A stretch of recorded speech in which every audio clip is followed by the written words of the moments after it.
Hello बच्चों, स्वागत है आपका आपके अपने YouTube channel chemistry with Teju sir पर।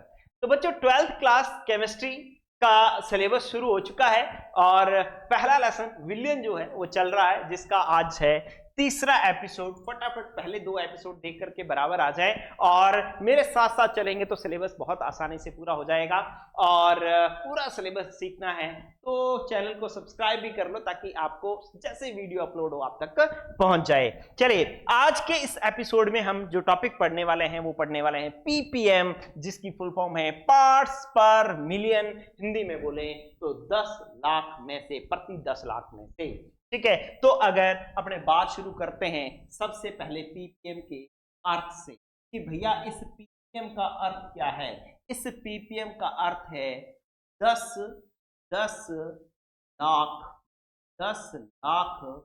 में से। ठीक है, 10 लाख में से। अब ये 10 लाख को कैसे लिखा जाता है? 10 लाख लिखा जाता है 10 की पावर 6। जैसे प्रतिशतता का अर्थ क्या होता था? प्रतिशतता का अर्थ होता था 100 में से। प्रतिशतता का मतलब अर्थ क्या होता था? 100 में से। वैसे पीपीएम का अर्थ क्या है? 10 लाख में से। मतलब कोई भी चीज है वो कितने में से उपस्थित होगी? 10 लाख होगी। ठीक है, जैसे अपने प्रतिशतता निकालते थे तो गुणा क्या करते थे? 100। अब पीपीएम निकालना है तो गुणा क्या करेंगे? 10 की पावर 6। जैसे मैं इसका फॉर्मूला लिखता हूं, पीपीएम का, तो इधर देखना पीपीएम का फॉर्मूला क्या बन गया मेरे पास। पीपीएम बराबर विलय के भागों की संख्या। ये हो जाएगा बच्चों विलय के भागों की संख्या। विलय के भागों की संख्या बटा में क्या आएगा बच्चों? विलयन के भागों की संख्या। अब क्या निकालना है आपको? क्या निकालना है? पीपीएम क्या होता है? 10 लाख में से। तो कितने से गुणा करोगे? 10 लाख से। तो 10 लाख क्या होता है? 10 की पावर 6। ठीक है, तो इस प्रकार से हम बच्चों क्या कर सकते हैं? पीपीएम ज्ञात कर सकते हैं। लेकिन आपको एक डाउट आएगा कि ये विलय के भागों की संख्या का मतलब क्या है? भाग मतलब भार हो सकता है, आयतन हो सकता है। ठीक है, जैसे प्रतिशतता 3 प्रकार से अपन ने निकाली थी। ये भार प्रतिशतता, भार आयतन प्रतिशतता और भार आयतन प्रतिशतता। उसी प्रकार से पीपीएम भी हम 3 प्रकार से निकाल सकते हैं। पिछला एपिसोड जिसने देखा है वो जो है वो इस बात को बड़े आसानी से समझ पाएंगे। इधर लो, अपने जो है क्या करते हैं कि इसके 3 फॉर्मूले इसके जो है हम बना लेते हैं। 3 फॉर्मूले बना लेते हैं, बात जो है अपनी बन जाएगी। इधर देखो, चलिए अपने 3 फॉर्मूले बना लेते हैं और ये पीपीएम आपको अच्छे से क्लियर हो जाएगा। 3 फॉर्मूले बना रहा हूं मैं, गौर करो। ये लो, ये बात अच्छे से क्लियर होने वाली है आपको। ठीक है, अब पहला पीपीएम का फॉर्मूला देखो क्या है कि पीएम बराबर, अगर मैं भाग किसको मान लूं? भाग मैं मान लूं भार को, तो मेरे पास हो जाएगा विलय का भार बटा में विलयन का भार।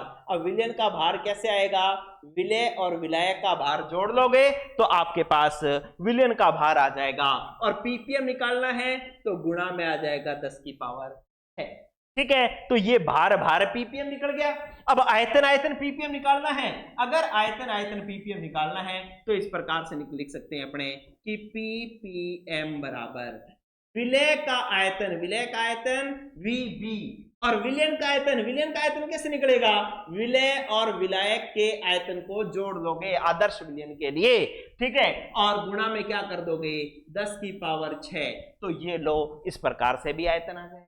ठीक है, पीपीएम आ जाएगा, आयतन से भी पीपीएम आ जाएगा, भार से भी पीपीएम आ जाएगा। ठीक है, इसी प्रकार से हम क्या कर सकते हैं कि पीपीएम ऐसे भी निकाल सकते हैं कि पीपीएम बराबर कि विलय का भार और बटा में आयतन किसका लें, विलयन का, किसका लें, विलयन का आयतन लें और गुणा में करते हैं 10 की पावर 6। तो भार आयतन तरीके से भी पीपीएम निकल सकता है। तो इस प्रकार से भार से पीपीएम निकल गया, आयतन से पीपीएम निकल गया और भार आयतन से पीपीएम निकल गया। ये बात उसको ज्यादा बढ़िया से समझ में आएगी जिसने प्रतिशतता वाला टॉपिक जो है अच्छे से रखा है। ठीक है बच्चों, तो इस प्रकार से ये 3 बातें हमने पढ़ी। अभी मैं एक न्यूमेरिकल लिखता हूं, न्यूमेरिकल लिखूंगा तो और बात आपको अच्छे से आ जाएगी। चलिए मैं आपके सामने एक न्यूमेरिकल लिख रहा हूं। ये कहता है कि 1 लीटर समुद्री जल और इसका भार जो है 1030 ग्राम है।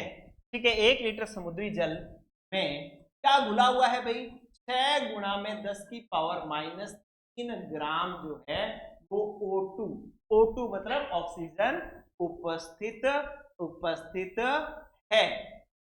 है। तो इसका सांद्रण जो है, वो ppm में ज्ञात कीजिए। बच्चों जब तक अपने को कुछ बताया नहीं कि पीपीएम कौन से बड़ा ज्ञात कीजिए, तो आपने ज्यादा कोशिश करनी है कि बार पीपीएम ही निकालना है। ठीक है, तो अब अपने को यहां पर पीपीएम ज्ञात करना है। देखो विलयन का समुद्री जल है, समुद्री जल के अंदर ऑक्सीजन घुली हुई है, जल अकेला नहीं है। समुद्री जल है तो समुद्री जल के अंदर मिश्रण है, तो उसके अंदर ऑक्सीजन घुली हुई है। तो समुद्री जल का मतलब विलायक नहीं है, समुद्री जल का मतलब विलयन है। ये बात गौर कर लेना इसके अंदर। और उस विलयन में ऑक्सीजन घुली हुई है कितनी, 6 × 10 की पावर -3 ग्राम। तो अगर आपको सांद्रता पीपीएम में निकालनी है तो इसका आंसर जो है वो कैसे निकालोगे आप लिखोगे पीएम विलय का भार। अब विलय इसमें कौन सा है, ऑक्सीजन, तो कितना है भाई 6 गुणा में 10 की पावर -3 ग्राम और बटा में विलयन का भार। अब समुद्री जल विलय है कि विलायक है, विलयन है, सॉरी समुद्री जल विलायक है कि विलयन है। ठीक है, जल आप देखोगे तो आप सोचोगे कि यार ये तो विलायक है, नो ये विलयन है, क्योंकि समुद्री जल मतलब उसमें और बहुत सारी चीजें घुली हुई हैं। तो इसके अंदर इसका भार आ जाएगा 1030 ग्राम। ठीक है, अब आपको पीपीएम निकालना है तो गुणा करेंगे 10 की पावर 6 से।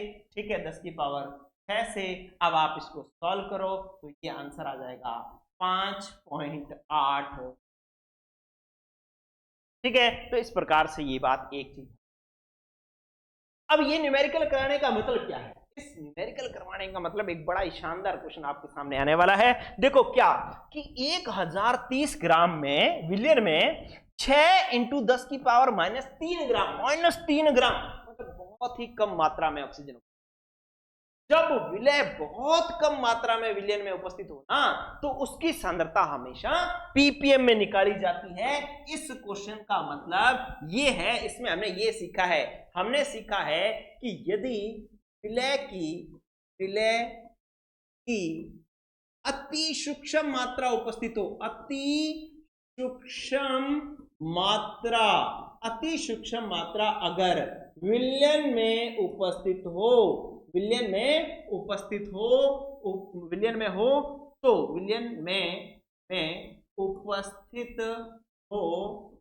तो पीपीएम इकाई का उपयोग किया जाता है। पीपीएम इकाई का उपयोग किया जाता है। ठीक है, तो ये बात आपने सीख ली। ठीक है, क्योंकि पेपर में प्रश्न आएगा कि अगर विलय अति सूक्ष्म मात्रा में उपस्थित हो तो सांद्रता की कौन सी इकाई का उपयोग किया जाता है, तो आपने क्या कहना है, पीपीएम इकाई का उपयोग किया जाता है। या तुम्हें ये कह दे कि भैया अगर हम कह दें कि सांद्रता की कौन सी इकाई का उपयोग किया जाता है, तो जब विलय अति सूक्ष्म मात्रा में उपस्थित हो तो पीपीएम का उपयोग किया जाता है। इसी के अंदर एक उदाहरण और समझो बच्चों, इसके अंदर ये है कि अति सूक्ष्म मात्रा का मतलब कि अगर जैसे वायुमंडल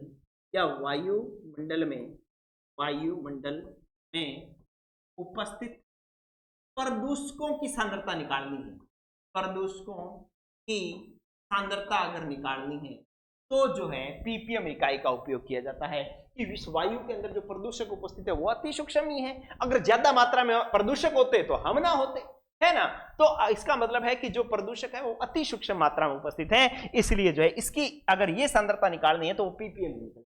इसी प्रकार से अगर जल में प्रदूषक निकालने हैं, जल में प्रदूषकों की सांद्रता निकालनी है तो भी जो है जल के अंदर भी प्रदूषक होते हैं, अति सूक्ष्म मात्रा में उपस्थित होते हैं, तो वो भी पीपीएम में निकलेंगे। और समुद्री जल में एक ये क्वेश्चन वाला तो हो ही गया, क्या क्वेश्चन हो गया कि समुद्री जल में अगर ऑक्सीजन निकालनी है, O2 की सांद्रता निकालनी है तो वो भी किस मिलेगी बच्चों, पीपीएम में, क्योंकि उसमें भी ऑक्सीजन बहुत कम मात्रा में अति उपस्थित होती है। तो आपने यहाँ क्या सीखा इन तीनों बातों में, पहला तो न्यूमेरिकल करना सीखा कि जो विलय का भार बटा में विलयन का भार गुणा में 10 की पावर 6 किया तो पर पीपी में आ गया। इससे हमने एक चीज और सीखी कि यार विलय की अगर अति सूक्ष्म मात्रा उपस्थित हो ना तो पीपीएम इकाई का उपयोग किया जाता है। क्वेश्चन 2 थे, पीपीएम का इकाई का उपयोग कब किया जाता है, जब विलय अति सूक्ष्म मात्रा में उपस्थित हो। दूसरा क्वेश्चन इसका रिवर्स आ जाएगा कि विलय की अति सूक्ष्म मात्रा उपस्थित हो तो सांद्रता कौन सी निकाली जाती है, तो पीपीएम निकाली जाती है। ठीक है, फिर इसका एग्जांपल की अति सूक्ष्म मात्रा का मतलब क्या है, मतलब है कि भैया वायुमंडल में जो प्रदूषक उपस्थित हैं वो अति सूक्ष्म मात्रा में उपस्थित है, इनकी सांद्रता पीपीएम में निकलेगी। जल में प्रदूषक उपस्थित है तो वो भी बहुत थोड़ी मात्रा में उपस्थित होते हैं, इसकी सांद्रता भी पीपीएम में निकलेगी। फिर बात करी समुद्री जल में अगर ऑक्सीजन निकालनी है तो वो भी बहुत थोड़ी मात्रा में उपस्थित होती है, अति सूक्ष्म मात्रा में उपस्थित होती है, वहां पर भी पीपीएम इकाई का उपयोग किया जाएगा। चलिए अब पीपीएम की इतनी बातें होने के बाद में एक और क्वेश्चन मैं करवाने जा रहा हूं। उस क्वेश्चन को क्या है कि भाई 15 पीपीएम, ये सारे बोर्ड में बुक में पीछे और बोर्ड में पूछे गए, ठीक है, कि 15 पीपीएम को प्रतिशतता में प्रदर्शित, ठीक है, express the 15 ppm in percentage. ठीक है, तो इसको जो है 15 पीपीएम को प्रतिशतता में ज्ञात करना है। तो आप हल करो, कैसे हल करते हो बच्चों, आप हल करते हो कि सर हमें अगर प्रतिशतता ज्ञात करनी है तो विलय का भार बटा में विलयन का भार, प्रतिशतता ज्ञात करनी है तो गुणा में 100। ठीक है, अब हम विलय का भार कहां से लाएं, विलय का भार कहां से लाएं, विलयन का भार कहां से लाएं, तो 15 पीपीएम का मतलब क्या है कि 15 ग्राम उपस्थित है, 15 ग्राम उपस्थित है 10 की पावर 6 ग्राम में। अरे पीपीएम का मतलब यही होता है ना। ठीक है, तो इसका मतलब है कि जो विलय का भार है वो कितना है 15 और विलयन का भार कितना है 10 की पावर 6।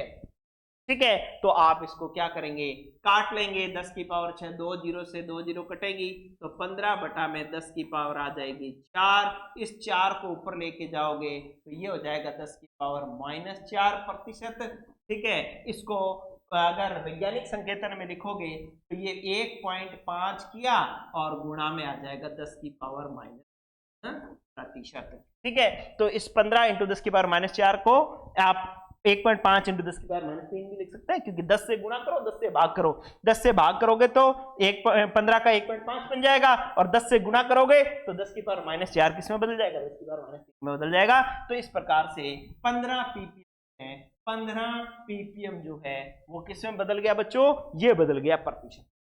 ठीक है, आपने बस यहां एक ही चीज सीखनी थी, प्रतिशतता ज्ञात करनी है तो 100 से गुणा, और विलय का भार कहां से आएगा, जो दिया हुआ है पीपीएम का मतलब 10 की पावर 6 विलयन का भार आ जाएगा और प्रतिशत है ना। तो इस प्रकार से आज का तीसरा एपिसोड पीपीएम भी हुआ कंप्लीट।